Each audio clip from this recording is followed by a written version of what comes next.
नमस्कार, मैं हूं महक और आप देख रहे हैं पुलिस तहकीकात टीवी 24 न्यूज पर इस वक्त की खबर। आइए रुक करते हैं आज की कुछ खास खबरों की ओर। मुरादाबाद महानगर में मुस्लिम समाज में रमजान के पाक महीने भर तक रोजा रखकर खुदा की इबादत करने वाले लोग आज ईद की नमाज पढ़ने के लिए ईदगाह पर पहुंचे हैं। ईद की नमाज के लिए ईदगाह पर सुरक्षा के बेहद कड़े बंदोबस्त किए गए हैं। सड़क से लेकर छत तक पुलिस कर्मियों को तैनात किया गया है।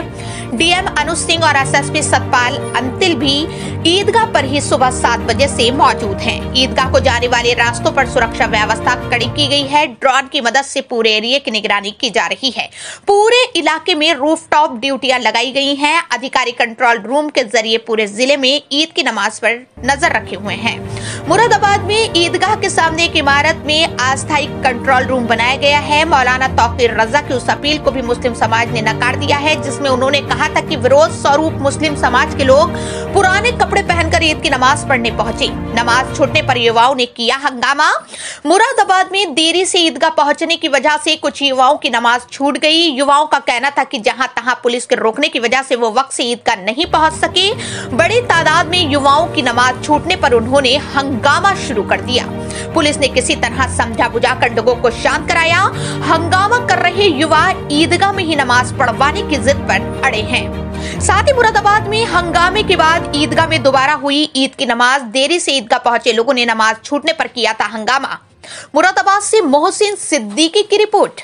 और पूरे देश के लोगों को ईद की मुबारकबाद देना चाहती हूँ और सबसे अपील करना चाहती हूँ और ऊपर वाले से दुआ करना चाहती हूँ कि सब लोग जो हमारे मुल्क में अमन व अमान कायम रहे, तरक्की करते रहें, नौजवानों को रोजगार मिले, सबसे सेहतमंद रहें और बहुत अच्छे रिश्ते आपस में रहें, भाईचारे के साथ ईद को मनाएं। और जो यहाँ पर आज कुछ इस तरह की चीज़ देखने में आई कि लोगों को बॉर्डर पे बहुत पहले से रोक दिया गया, जबकि ईदगाह में काफ़ी जगह थी। तो हमने अधिकारियों से बात की कि भाई जब लोग ईदगाह में आ सकते थे तो उन्हें बहुत दूर दूर मतलब हर बॉर्डर पे क्यों रोक दिया गया।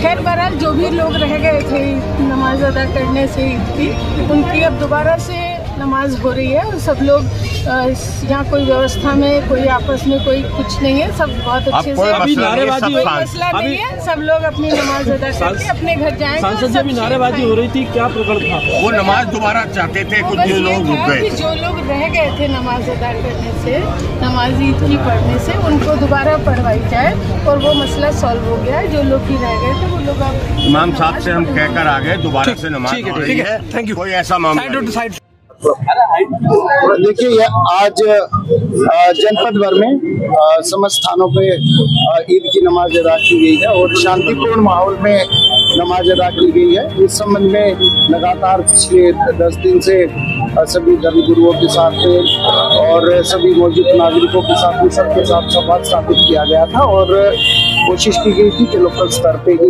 सारी की सारी व्यवस्थाएं हों। सबने पूरा सहयोग किया और आज पुलिस की, मजिस्ट्रेट की, सिविल डिफेंस की काफ़ी ड्यूटी लगी थी और सबने काफ़ी मेहनत की। वो सभी बधाई के भी पात्र हैं। कुछ लोगों का इश्यू था कि उनको बेसिकली नमाज अदा होने के बाद में उनको ईदगाह में ही नमाज करनी थी। वो इमाम साहब के साथ वार्ता की गई और उनके द्वारा शांतिपूर्ण ढंग से नमाज अदा की गई। क्या कहना चाहेंगे ईद की नमाज को लेकर के?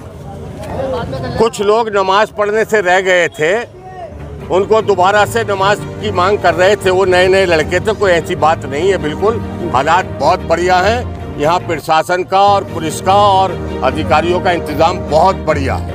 दोबारा नमाज हो रही है। बस जो उनकी यही मांग थी, हम दोबारा नमाज पढ़ेंगे, दोबारा नमाज करा रहे हैं हम। लोगों का कहना था कि जगह खाली थी ईदगाह में, फिर भी प्रशासन ने नहीं आने दिया। अरे भाई हो जाता है यार, कोई बात भी तो होवे। पौने 8 बजे तक तो भीड़ चली तीनों रोडों। दोबारा नमाज पढ़ी गई, दोबारा नमाज हो रही है।